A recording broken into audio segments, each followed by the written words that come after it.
Meaning of distribution board. Distribution board.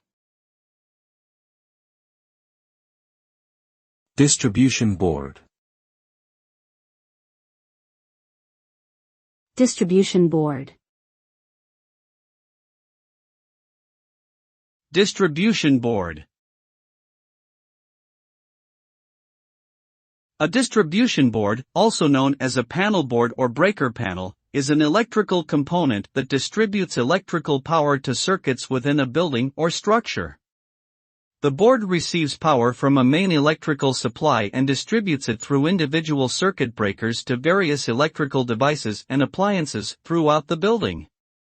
Distribution boards are critical components in ensuring the safe distribution of electricity, as they control the flow and overload protection for each circuit. Without distribution boards, electrical systems would be unmanageable and potentially dangerous.